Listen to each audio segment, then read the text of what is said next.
Welcome to my channel. Episode की शुरुआत में हम देखते हैं कि शी की माँ हमेशा उसकी पढ़ाई को लेकर बातें करती रहती थी। वह अपनी बेटी को फर्स्ट गर्ल के साथ दोस्ती करने और उसके साथ मिलने जुलने से दूर रहने की सलाह देती थी। यहाँ तक कि वह अपनी बेटी को जन्मदिन का तोहफा भी तभी देती थी जब वह अच्छे ग्रेड्स लेकर आती थी। अगले सीन में हम देखते हैं कि जेशु का बास्केटबॉल मैच होता है, जहाँ शी भी उसे चीयर करने आई होती है। वह जेशु को देखकर ब्लश कर रही होती है, लेकिन ये बात दोनों को खुद समझ नहीं आती। वहीं दूसरी ओर शाओ अपनी माँ के साथ आता है। उन्हें देखकर लिंग शियाओ को गुस्सा आने लगता है। वहीं जैक्सू भी उन्हें देख रहा होता है। इसके बाद लिंग शियाओ की माँ और शाओ बात करने के लिए आते हैं। जो माँ अपने बेटे को एक झटके में खुद से दूर कर चुकी थी, आज उसे फिर से अपना बेटा याद आ रहा था। उसके अंदर हमेशा एक बेटी को खोने का दर्द था, जो उसकी दूसरी शादी की वजह से उससे दूर हो गई थी।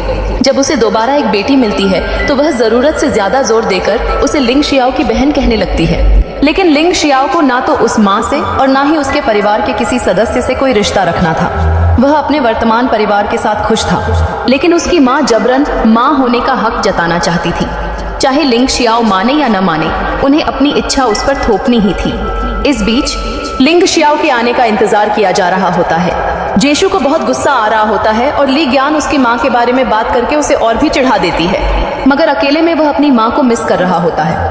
लिंग शियाओ ली ज्ञान को स्कूल के बाहर खड़ा देखता है और उसे वहां से ले जाता है, लेकिन ली ज्ञान उसका पीछा नहीं छोड़ती। लिंग शियाओ उसे बार बार मना करता है, क्योंकि अगर टीचर्स उन्हें देख लेते तो उन्हें स्कूल के स्टूडेंट्स समझकर सजा मिल सकती थी। तभी टीचर्स उन्हें देख भी लेते हैं, लेकिन ये दोनों वहां से भाग जाते हैं। इसके बाद लिंग शियाओ के पापा अपनी एक्स वाइफ से अच्छे मूड में मिलने आते हैं, लेकिन जब उन्हें पता चलता है कि वह लिंग शियाओ से भी मिली थी तो उन्हें गुस्सा आ जाता है। लिंग शियाओ की माँ ऐसे हंसते हुए बात कर रही थी जैसे कुछ हुआ ही नहीं। उसका लिंग शियाओ की माँ होने का दावा लिंग शियाओ के पापा को और भी गुस्से में ला देता है। ऊपर से वह उनके प्यार को पैसों से तोलने लगती है।